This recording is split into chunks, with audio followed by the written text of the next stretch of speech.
వేసవి సెలవుల్లో ఉత్సాహంగా ఈత నేర్చుకుందామని వెళ్లిన ఆ బాలుడికి అదే ఆఖరి రోజవుతుందని ఎవరూ ఊహించలేదు.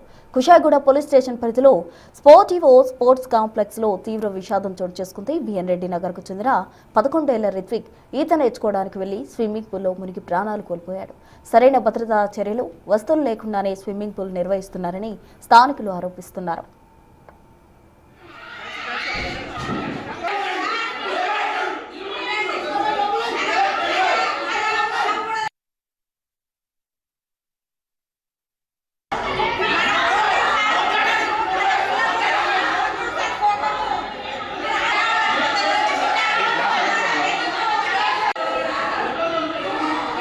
అసలు అక్కడ భద్రతా ప్రమాణాలేవి? చిన్నారులు నీటిలోకి దిగుతుంటే పర్యవేక్షించాల్సిన కోచ్లు, లైఫ్ గార్డులు ఏమయ్యారు? కనీస రక్షణ కవచాలు లేకుండానే పిల్లలను పూల్లోకి ఎలా అనుమతించారు? కేవలం కాసులు వెట్టలో పడి పసి ప్రాణాలు బలిపీఠం ఎక్కిస్తున్నారా అనే ప్రశ్నలు ఇప్పుడు వెలువెత్తుతున్నాయి.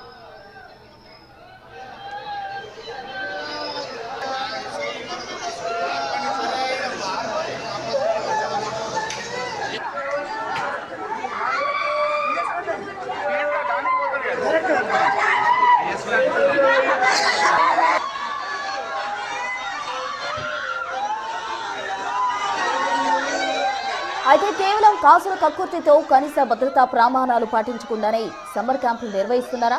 లైఫ్ జాకెట్లు, ఫ్లోటర్లు వంటి కనీస రక్షణ పరికరాలు లేకుండానే చిన్నపిల్లలను పూల్లోకి ఎలా అనుమతించారు? రిత్విక్ మృతికి బాధ్యులు ఎవరన్న ప్రశ్నలు రేకెత్తిస్తున్నాయి.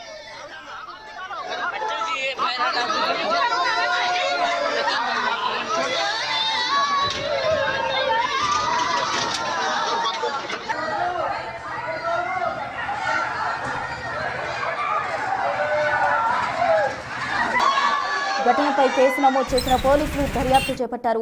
బాధ్యులైన నిర్వాహకులను కఠినంగా శిక్షించాలని, ఇలాంటి ఘటనలు పునరావృతం కాకుండా చర్యలు తీసుకోవాలని మృతుడి కుటుంబ సభ్యులు, స్థానికులు డిమాండ్ చేస్తున్నారు.